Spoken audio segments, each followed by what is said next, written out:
नमस्कार, बहुत स्वागत है आपका। मैं हूं आपके साथ प्रेरणा मिश्रा और शुरुआत करेंगे बुलेटिन की। ऑल इंडिया कांग्रेस कमेटी की सोशल मीडिया विभाग की चेयरपर्सन सुप्रिया श्रीनेत ने मध्य प्रदेश चुनाव को लेकर जी मध्य प्रदेश छत्तीसगढ़ से एक्सक्लूसिव बातचीत की। उन्होंने कहा कि शिवराज सरकार ने एमपी की आर्थिक हालत खराब कर दी है। कर्ज लेकर आय की दिशा में कोई काम नहीं किया, जबकि कमलनाथ के पास विजन है, वो निवेश लेकर आएंगे। कांग्रेस में कलह की बात पर उन्होंने कहा कि जहां लगा गलती है वहां उसे सुधारा गया। सुप्रिया श्रीनेत ने कहा कि बीजेपी विकास के मुद्दे पर नहीं बल्कि राम मंदिर के नाम पर वोट मांग रही है। उन्होंने कहा कि एमपी में 2018 से ज्यादा 2023 में कांग्रेस की लहर है। सुप्रिया श्रीनेत ने महिला सुरक्षा से लेकर सड़क, बिजली, पानी के मुद्दे पर भी शिवराज सरकार को घेरा है।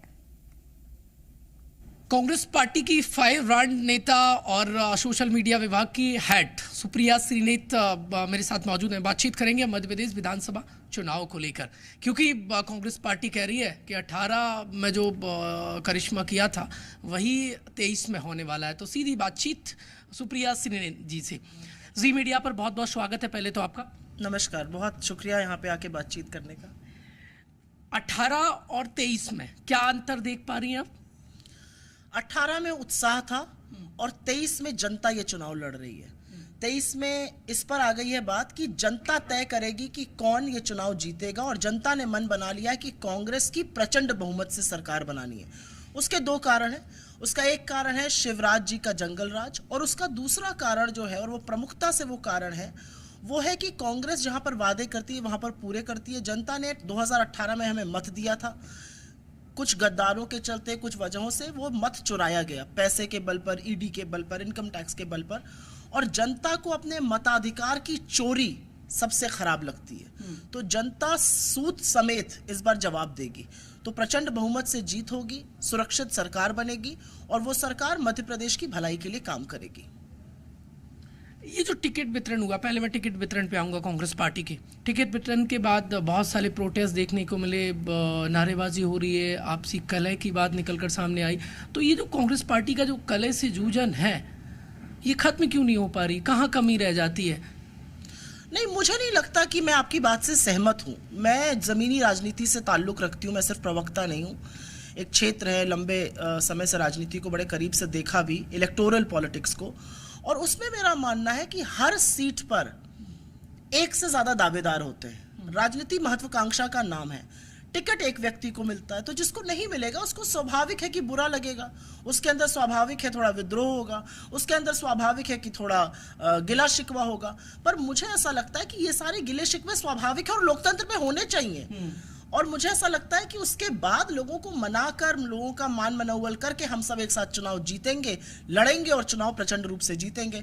भाई, जबलपुर में जिस तरह से प्रभारी, जो मध्य प्रदेश के प्रभारी हैं, उनके सामने कपड़े फाड़े गए और मारपीट हुई और गाली गलौज हुई भारतीय जनता पार्टी के दफ्तर में, मुझे नहीं लगता ऐसा हमने कुछ देखा है। और ऐसा इसलिए क्योंकि हमारे यहाँ लोकतंत्र है।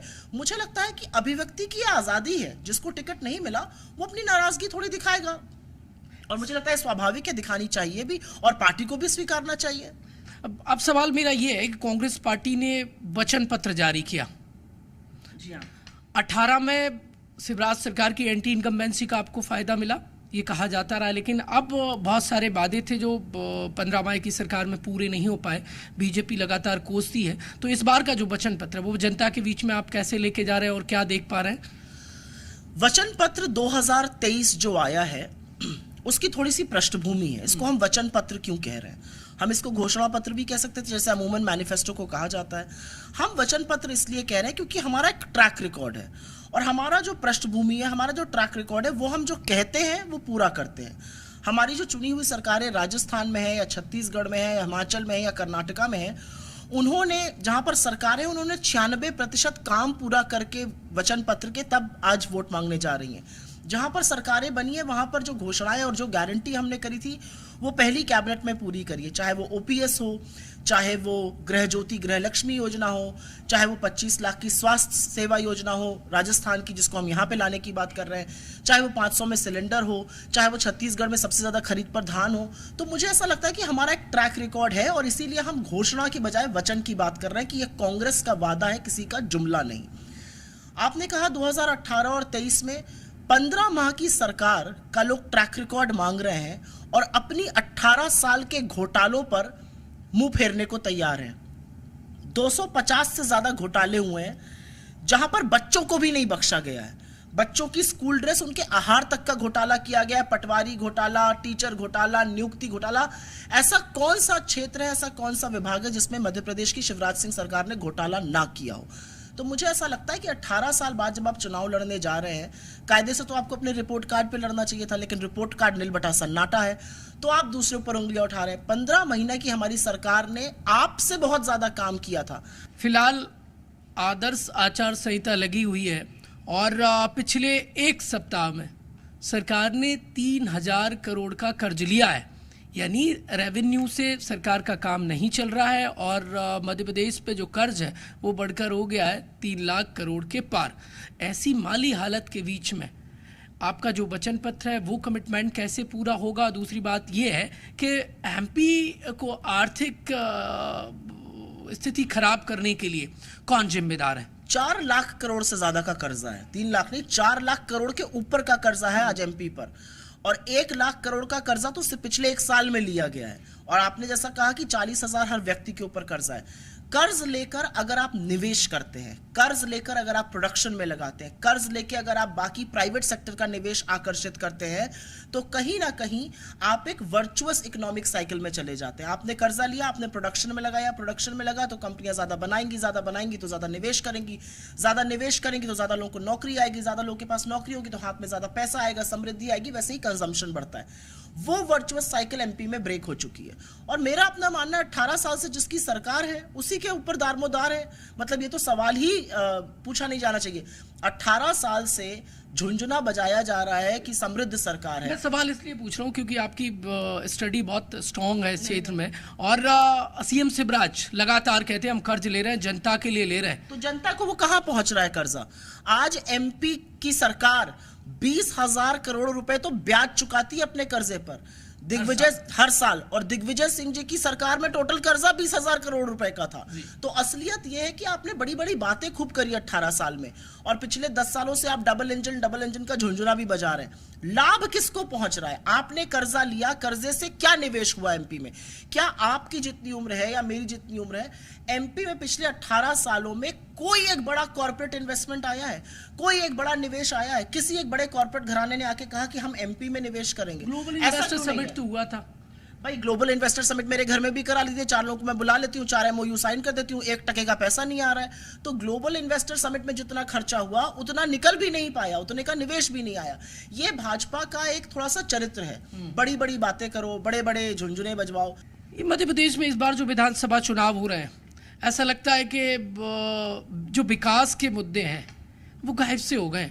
राम मंदिर के पोस्टर लगने लगे हैं और विकास पर बातचीत क्यों नहीं हो रही? क्योंकि कुछ दिन पहले मैंने मध्य प्रदेश पूरे प्रदेश भर की रिपोर्टिंग की थी, तो आप देखेंगे मरीज आपको खटिया पर नजर आएंगे, सड़क है नहीं, आदिवासी मूलभूत सुविधाओं के लिए जूझ रहे हैं, और हालात ये हो गए कि PM आवास में सरकारी स्कूल लग रहा है।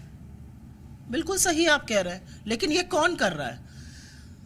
18 साल के शासन के बाद अगर सरकार ने काम किया होता तो अपना रिपोर्ट कार्ड लेकर डंके की चोट पर सीना ठोक के जाती लोगों के पास और कहती हमने ये काम किया है, हम इसके बल पर आपसे वोट मांग रहे हैं। आप देख लीजिए, हम छत्तीसगढ़ और राजस्थान में चुनाव लड़ रहे हैं, 5 साल की सरकार है, हम सिर्फ और सिर्फ उसके नाम पर वोट मांग रहे हैं। हम कह रहे हैं हमने ये काम किया है और हम उसके नाम पर वोट मांग रहे हैं। ये लोग ऐसा क्यों नहीं कर पा रहे हैं? 18 साल की सरकार के बाद आपको ये इशू, आपको फला इशू, ये क्यों याद आ रहा है?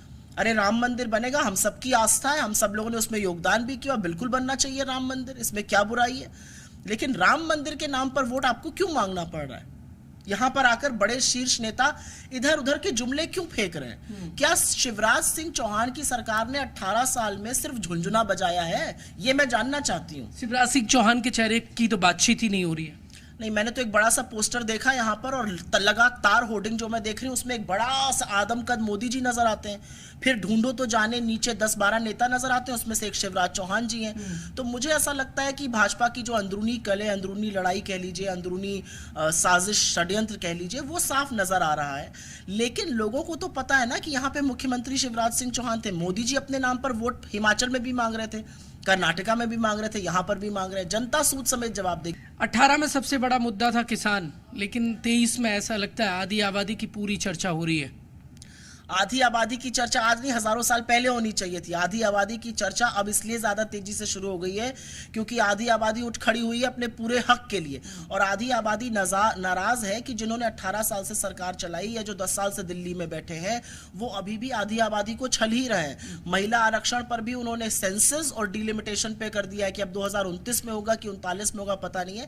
आधी आबादी अपना पूरा हक चाहती है और मुझे लगता है कि आधी आबादी की बात किए बिना अब बात बनेगी नहीं। तो मैं तो एक आधी आबादी की प्रतिनिधित्व होने के नाते इसकी पुरजोर योद्धा हूं कि हाँ बिल्कुल ऐसा होना चाहिए। सीएम शिवराज तो कह रहे हैं कि हमने तो योजना चला ली, आधी आबादी तो हमसे कनेक्ट है। आधी आबादी अगर उनसे कनेक्टेड होती तो वो महिलाओं के बीच में आज जाकर ये ना बोलते कि जब आपका भाई चला जाएगा तब आपको पता चलेगा। कहीं पर स्वीकृति है कि जाने वाले हैं। महिलाओं ने देख लिया, आप उनको झुंझुना बजाते रहिए, आपको एक स्कीम कर दीजिए, आप फलां बात कर दीजिए। बहना कहना और बहन का सम्मान और सुरक्षा करना और उसको सामर्थ्य देना, ये 3 अलग बातें हैं जो शिवराज सिंह की सरकार ने नहीं की। एक अबोध बच्ची को सरकार की सहायता 1500 रुपए मिलेगी। ये कौन सी, ये आप सब कुछ भूल जाइए, नैतिकता कहाँ है, ये सवाल है इस बात का।